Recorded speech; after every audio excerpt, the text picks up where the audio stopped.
RPG Reborn, a classic game.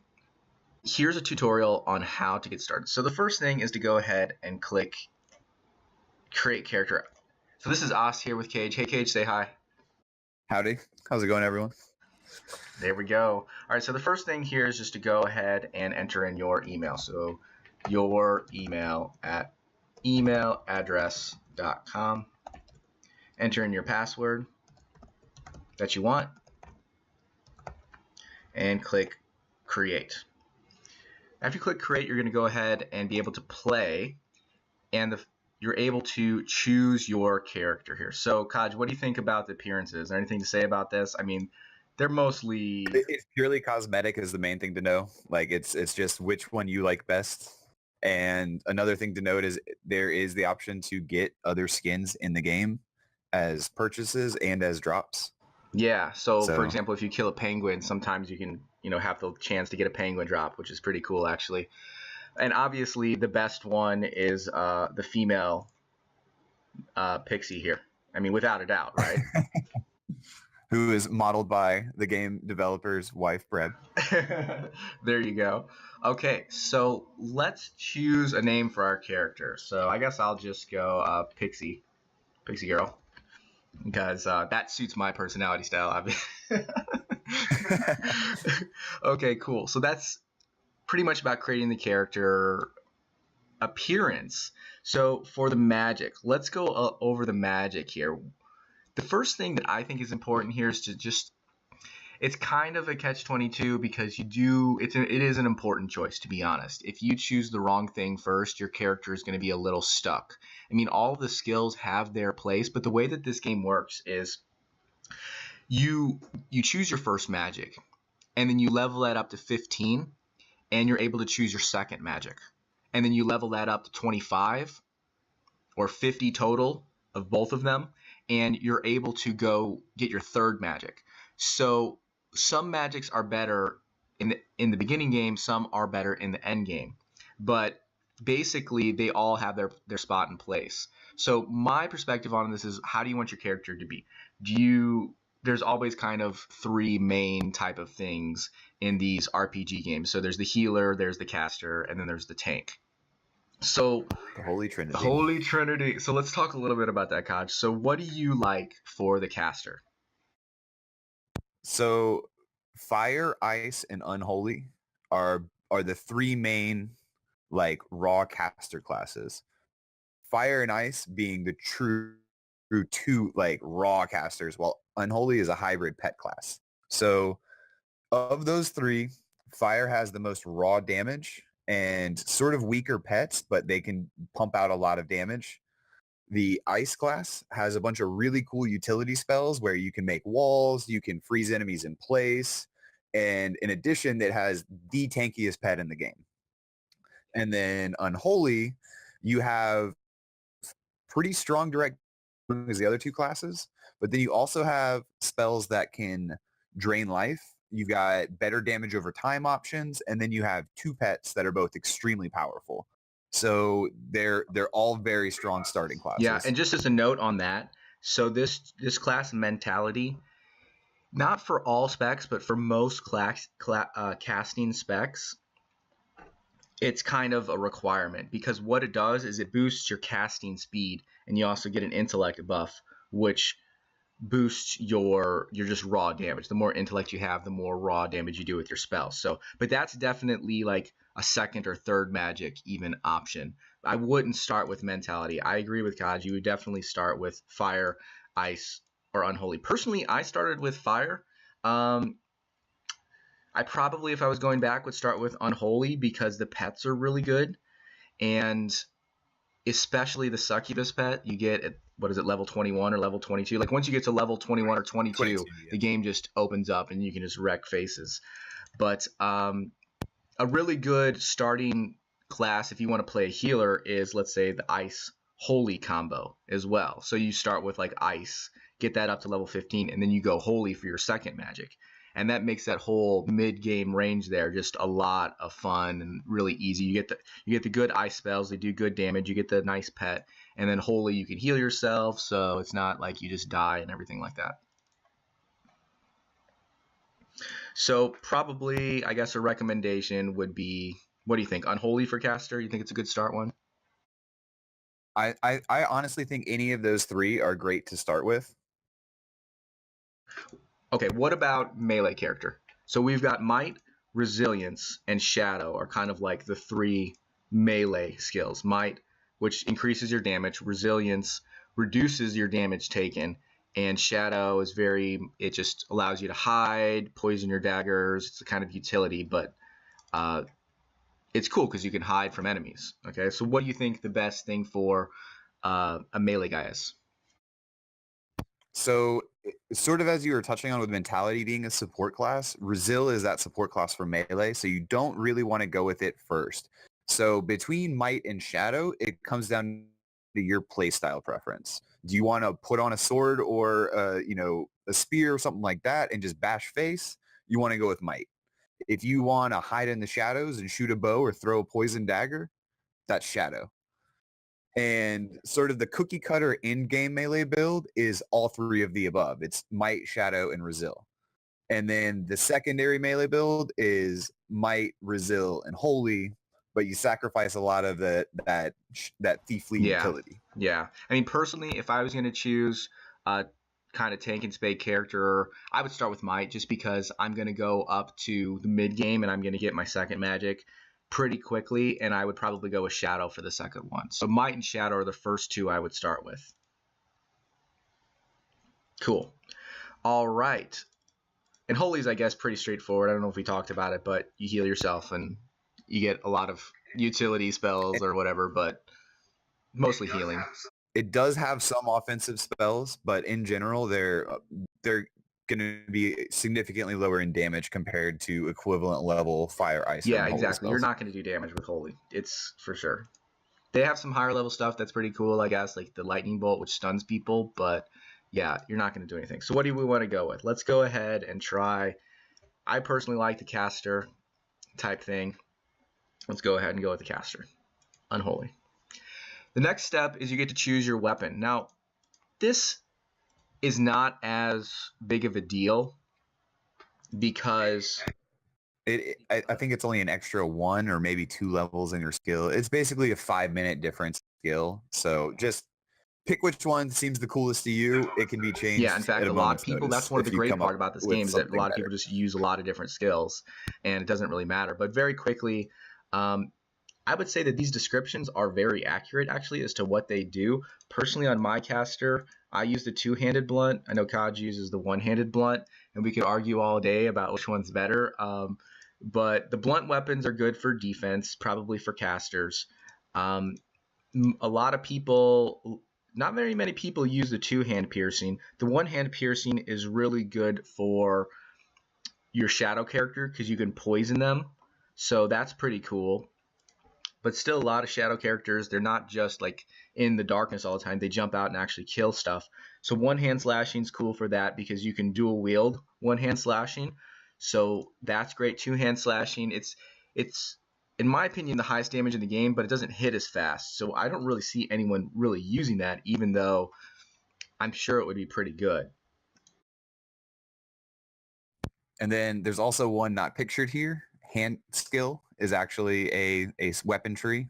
You just go with your fist, and then later on there are fist weapons you can equip to increase your damage. So the thing about that is hand is kind of like it's quick. It's a quick attack, which is great. It's good to use for a lot of melee users use it, and it also blocks fairly well as well. Okay, so I'm going to go with a two-hand blunt because it's got high defense, and my guy's going to be a caster for a bit. Now we got the stat allocation. So these little question marks here will pop up, and you can see what they do very quickly. So strength increases amount of weight you can carry. There's a weight, so if you put something in your bag, you only have a certain amount of weight that you can carry, and it also increases your raw melee weapon damage. Dexterity is your hit rate, so people, when you attack, chance to dodge. Your weapon damage with ranged weapons like bows and things like that, and also offensive weapon passive skills, which is as you level up, you get certain abilities with your passive skills. So, for example, more block or more attack or whatever. Agility is dodge, block rate. Same thing, increases defensive weapon passive. So wisdom increases your heals, and also when you get hit, sometimes if you cast a spell, it might fizzle that spell, which basically cancels that spell. And then intellect is just pure raw damage. Oh, wisdom also increases your buffs as well. So when you buff another player with like health or whatever, it increases that. So since this is a caster, I'm going to max out on intelligence, and I'm going to put the rest into wisdom. And it should be noted that there are in-game quests and microtransactions where you can get the potions to increase your stats of your other ones. Yeah, it's relatively easy to get. Pretty much most people max out all of these. I mean, it's best to start out with it because it's going to make a significant difference. If you are a melee character, definitely go to 30 strength, you know, instead of intelligence, okay? But since I'm a caster, and what do you think? If you're a melee character, max out strength and then what? Dexterity. I'd probably go dexterity because I want to hit. Yeah, I would agree. Yeah. Okay, cool. So now we can go ahead and log into the game. Oh, we choose our facet. So this is different world instances. You can choose whatever instance you want. They're the same exact world, but you can choose one of them and play in that, and other players who are in that instance will be in there with you. But you can always log out and just change the instance and go to another area. It's the same exact world in every way, except for there's opportunities for other people. So we kind of all play on all the facets, to be honest. You can switch at any time. You're not stuck to this. And I'm just going to log on to the main facet, the A facet. So when you log in, you're going to be in the starting zone, and you have a little tutorial here. And this can be accessed anytime. It says if you go to the menu button here in the bottom right-hand corner and click Show Quick Start, you can bring that up. And it also has a link to the website. It shows you how to perform actions. So basically double-clicking. Double-click to move, or here's my spell. On the bottom bar, I can double-click it, and then that warms it. And I click here, and I can choose someone to attack. Let's see if I can find a fish here or something like that. And I can do some mad damage to the fish. Okay? Press and hold to drag and drop items. An example of that would be, here's my healing pot. You can right click on it and it shows you what it does. But let's say I go and take some damage. Here's my health bar, here's my mana bar, here's my stamina. And I can go and drag and drop this, and it heals me for that 500 health. Also, when you kill something, you can look at the ground by right clicking, and there will be an item on the ground, and you can pick it up and put it into your bag here. And again, it says here that what I just said was to right click and inspect. Performing actions, pretty straightforward. You can take these actions once you get new spells. You can put them on these bars here at the bottom, double click them, and cast them at people. Okay? So there is a bit of a delay. There's a round timer.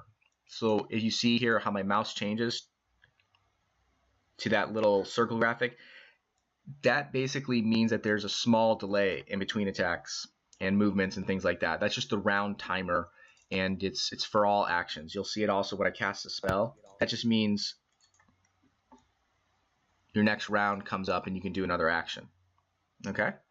And the standard round timer is about 3 seconds, but some weapons and things like that can alter it. Like hand scale swings at 2 seconds, whereas one-handed slash swings at 3, and the two-handed weapons swing at 4 seconds. And then mentality has a spell that can speed up your casting speed a little bit. So attacking, basically, you can find a creature, for example, like this fish up here, and I can bring this. I should probably pull this over here so we can see what we're doing here. So this fish, for example, I could come in here and I could double-click either the fish right here. They're attacking me because I attacked them already. And double-clicking will do a melee attack. Or what I was doing before is I was clicking the spell. The reason I got out of the water is I don't want to drown. but I was clicking the spell. Double click the spell and attack. You can also do what's called a rush attack here. Pretty straightforward, but you just double click and it'll come and attack the person right away. So you don't have to go to their little square hex here thing to attack them. So basically, it just combines your move and your attack into one action, but it has double the cooldown. So it basically multiply your weapon swing times 2. Dragging items. The glow indicates that an item can be dragged. Okay, so you see how the bag and the health bar, we'll go over these, but the bag and the health bar are two things that I can drag and drop these to. Okay, so for example, last time if I dragged it onto this little health bar, it would use it. If I wanted to put something in my bag, I could put it here and it would put it into my bag. Okay, and it stacked it on the other one. So now there's 2. If you picked up an item that would go into your belt, it would highlight the belt. Exactly.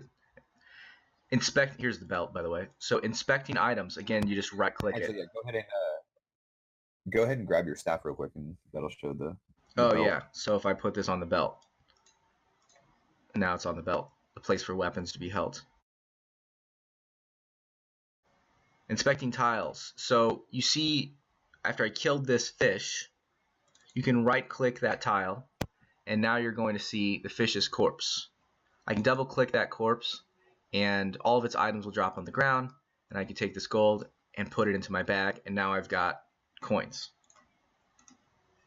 And that's exactly what the next section here said, is you double click the corpse and it drops all their items. Spells can be accessed by clicking the green bar icon. Again, he's kind of going over these icons here. I don't have any other spells yet, but I will get them soon. And put them onto the bar for double clicking and casting. After you double click, the conjure goes here, and then you choose the guy you want to kill. I think we've done that a couple times.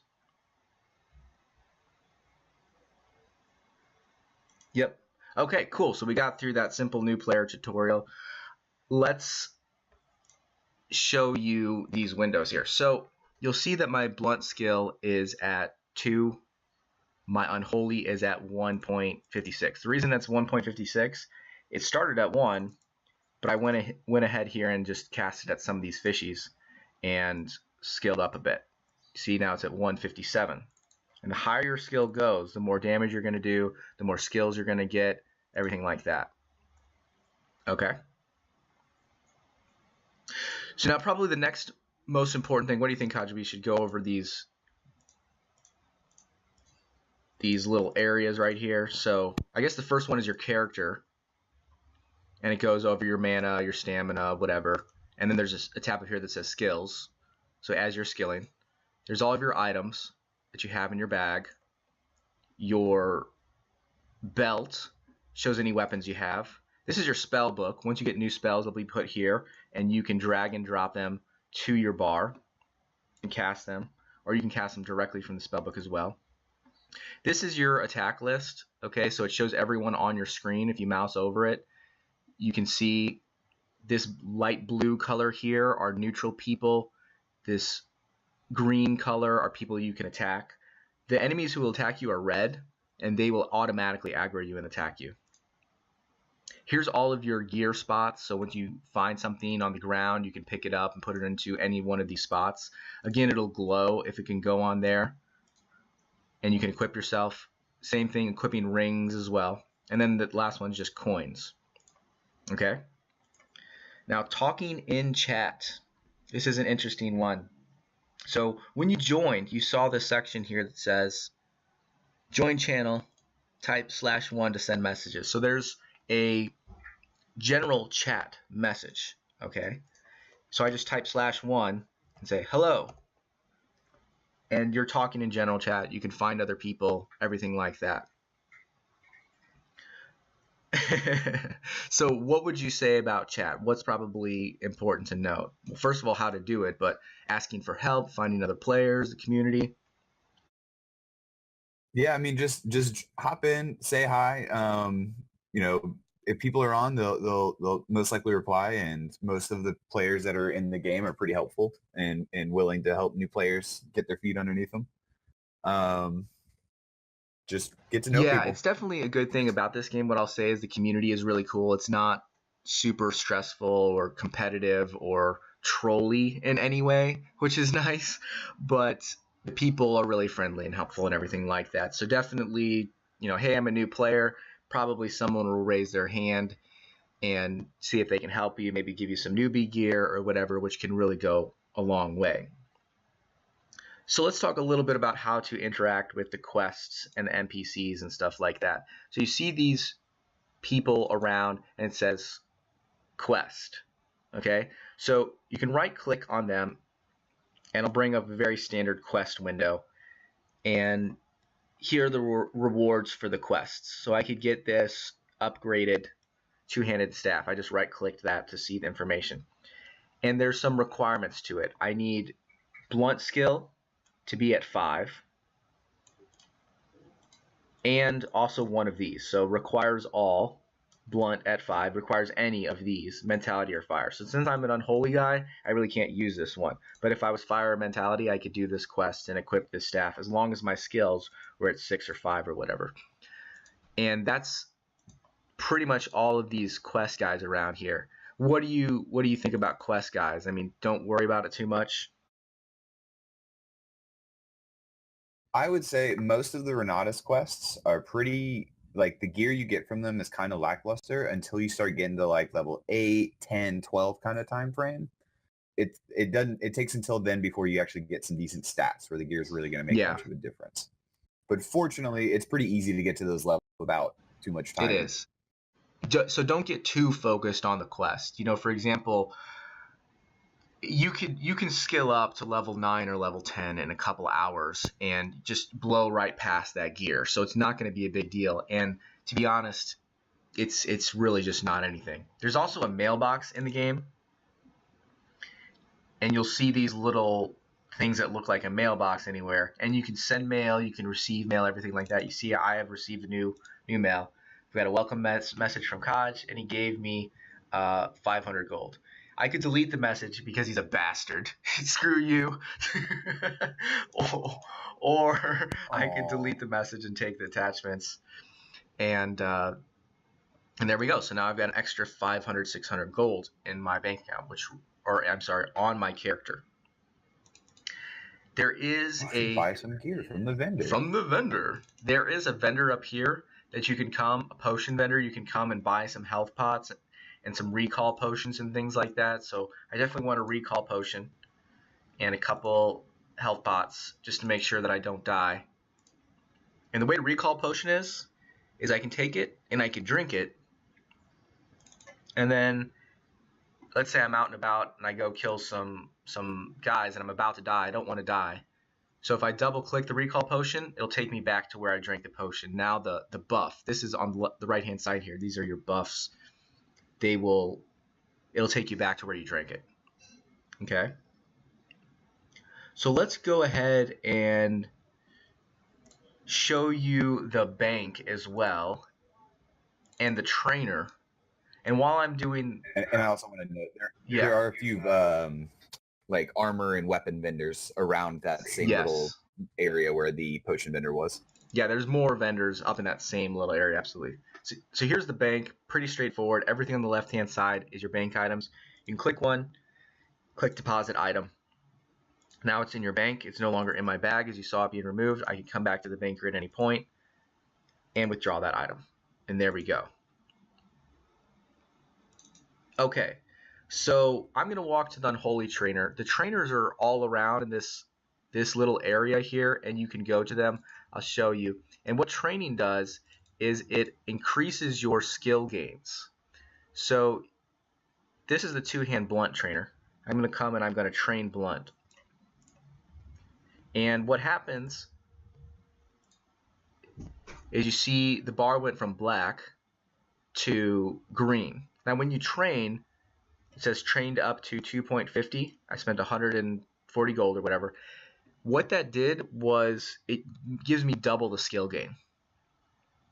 So I'm going to skill twice as fast. Every time I swing my blunt weapon at a bad guy, it's going to increase my skill gain. So this is probably a good time to talk just very briefly about skilling up. What would you recommend is probably the best skill strategy or thing to do when you're just starting out in terms of skills? I'm going to show you where the unholy trainer is, by the way, because I'm going to go there and train my unholy. Maybe kill some squirrels along the way. Yep. So pretty much what you just touched on. These squirrels out here, there's squirrels and raccoons and foxes, just a whole bunch of little wildlife animal. The squirrels are the neutral, so they won't attack you until you attack them. So you can sort of, play it safe, not aggro too many things at once, and just slowly work up killing these little squirrels. And then over time, you'll be able to get high enough that you can get harder gear and graduate to like the sewers that are underneath the town, and there's these burrows that connect through to the mushroom town, which is the second town in the game. But really just try and make sure that you're hitting stuff and casting your spells. So it's really important that if you're just standing around in town and you've got a full mana bar, just drain some mana while you're casting. Your skill gain is based on the amount of time you spend using it. So every time you swing your weapon and every time you cast a spell, you gain skill. Yeah. A lot of times, the first couple levels you can just blow through so quick. If I were just to stand out here and just spam my Siphon Life until I'm out of mana, I'd probably get to, I don't know, at least level 3, I'm sure, just on one mana bar. So those first couple levels come really, really, really quick. And the more levels you get, the more damage you do, the more spells you get. So let me show you that as well in the trainer. I forgot to show you that there was a trainer, but also for the spell guys, you can buy new spells as well. Okay. And at the beginning, up until level 21, you get 2 levels. So on every odd level. On every odd level. Okay. So here's the spell vendor. And you can see that level 1 is Siphon Life. Level 3 is Necrosis. Damage over time. You can click this little blue bar and it'll show you what it does. Okay, cool. So I would definitely recommend maybe even just doing some town casting on yourself, or just casting till you get to a couple levels, because sometimes these squirrels, even though you're super low level, maybe you just want to get a couple levels first. What do you think, Kaj? Yeah, it certainly doesn't hurt. And just, you got to be aware of the way the health potions work. You Yeah. have the cooldown, so you don't want to get in over your head. Yeah, there's some crabs over here that are going to attack me. And you see these are red guys. But also, don't worry too much if you do die. You have a 10-minute timer once you die to where someone can come and get you and take you to the trainer and res you. And even if you die and that timer runs out, you lose maybe 10 or 15 minutes worth of skill and you drop your weapons. And this is why Unholy is so cool, because you see here my Siphon Life spell, what it's doing is it's stealing life from these guys. So I'm pretty much unstoppable. That's why Unholy's, I think, pretty cool to start out with.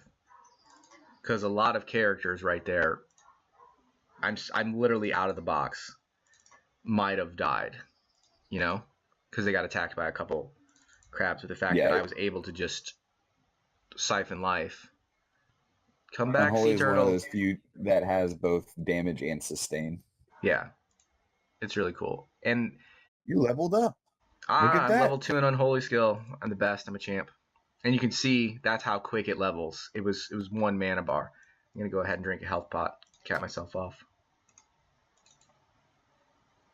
Okay, so what about items? Anything to say about like what items matter? I know we looked at that very briefly when we looked at that staff. It said level requirements here. I'll click a quest giver and we can just talk about like, well, what items matter. I mean, here's an item you want to equip, but there's all kinds of items. Like, why did I pick up this sea salt? So yeah, there are trading professions in this game, sort of typical MMO style crafting. They require a lot of items, and that's basically anything you see that says this item may be useful to a tradesman is for crafting.